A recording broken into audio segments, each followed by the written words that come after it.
Oi, gente, estamos aqui de volta. Esse é o canal do Ministério Justiça e Poder. Um ministério que tem o objetivo de levar um ensino cristão às igrejas, a muitas partes do mundo.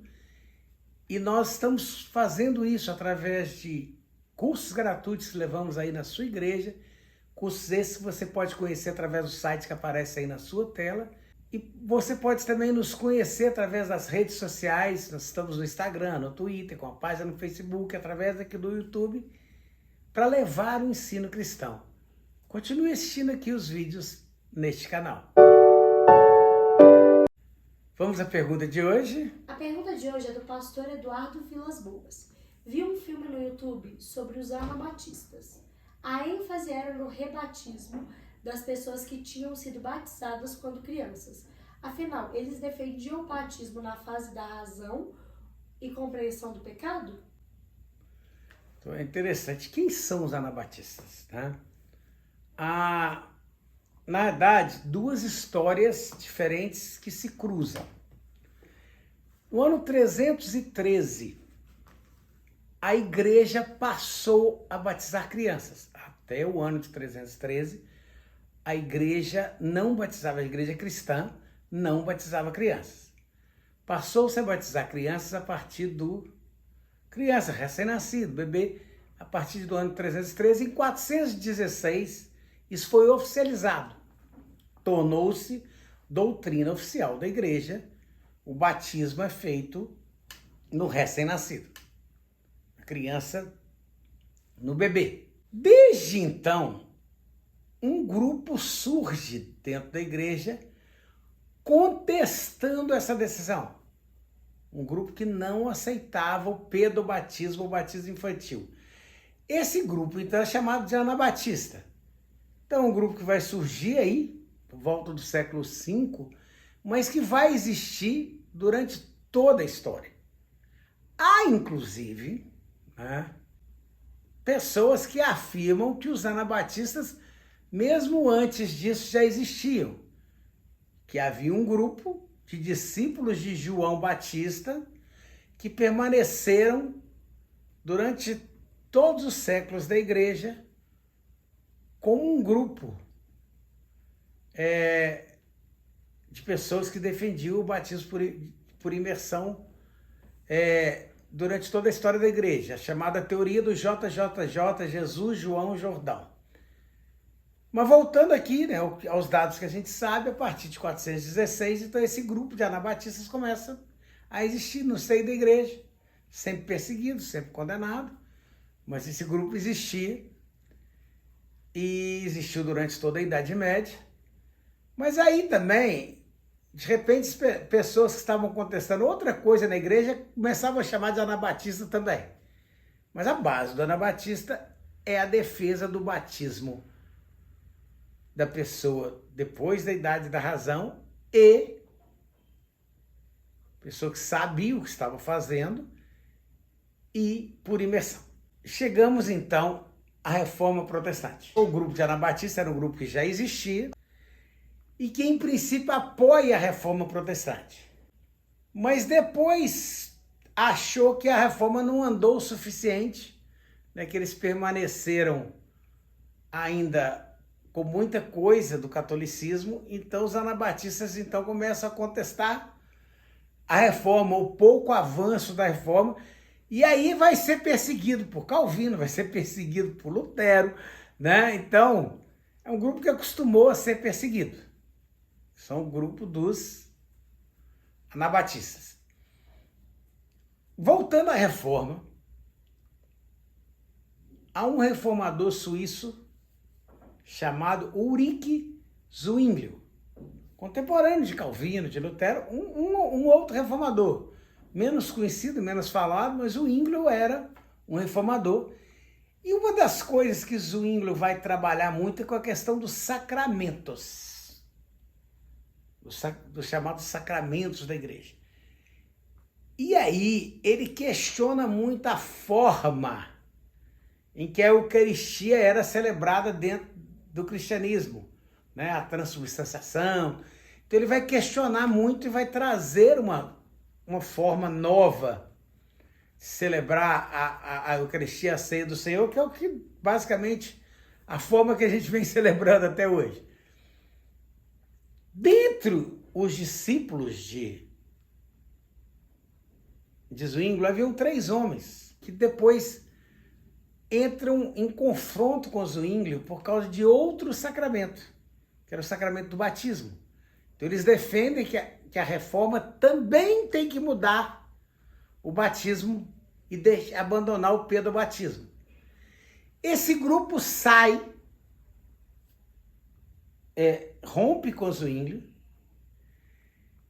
e aí eles vão formar um novo grupo, uma nova reforma, unindo-se a grupos de anabatistas.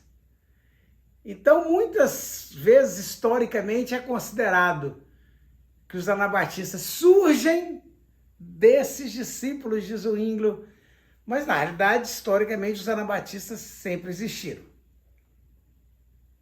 Sempre com isso. E depois, né, esse grupo de anabatistas, aí já, esse novo grupo de anabatista, vai gerar 2 outros grupos, que são os luteristas e os menonitas, tá?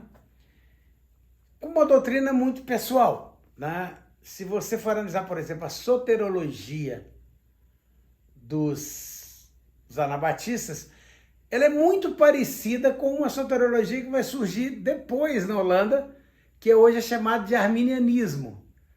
A gente pode dizer que os anabatistas são arminianos? Não, porque eles já tinham essa doutrina antes de Armínio, mas é muito próximo.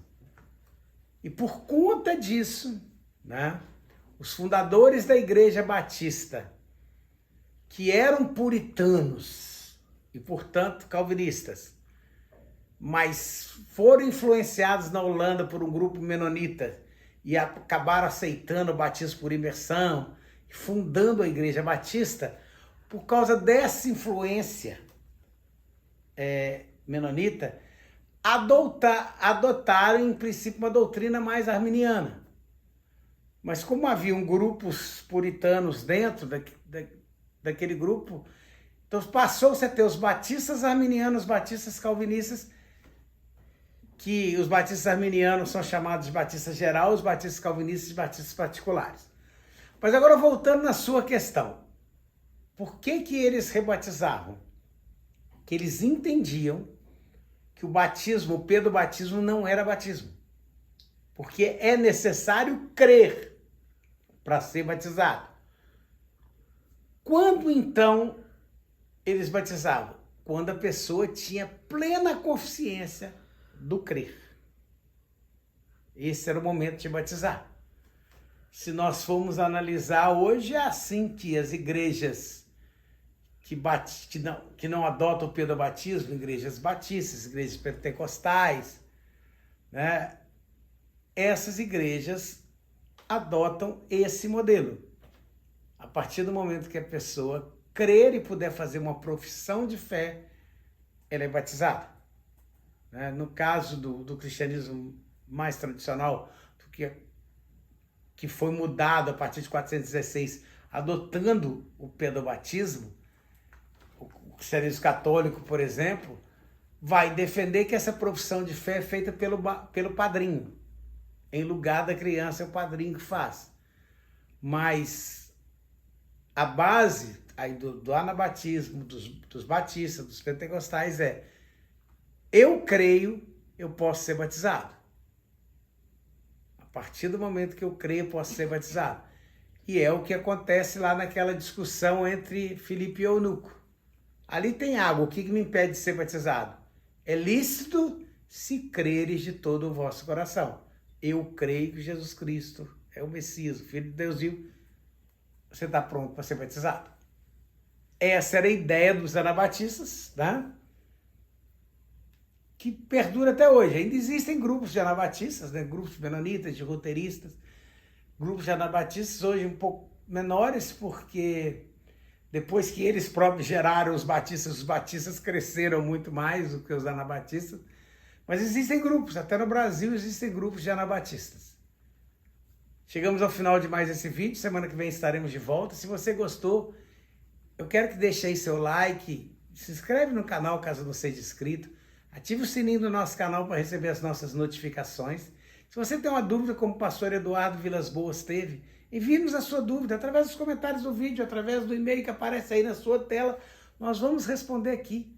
É nosso compromisso. Se você é como eu, que gosta de um bom livro de ficção cristã, esse é o nosso livro, Os Dois Homens de Cafarnaum.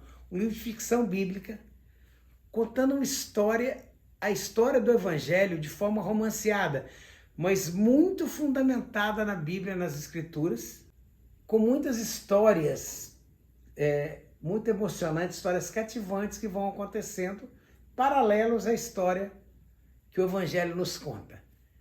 Se você quer adquirir esse livro, entre em contato conosco, através das nossas redes sociais, através dos comentários do vídeo, e nós faremos chegar esse livro até você. É nosso compromisso. Semana que vem estaremos de volta. Até semana que vem.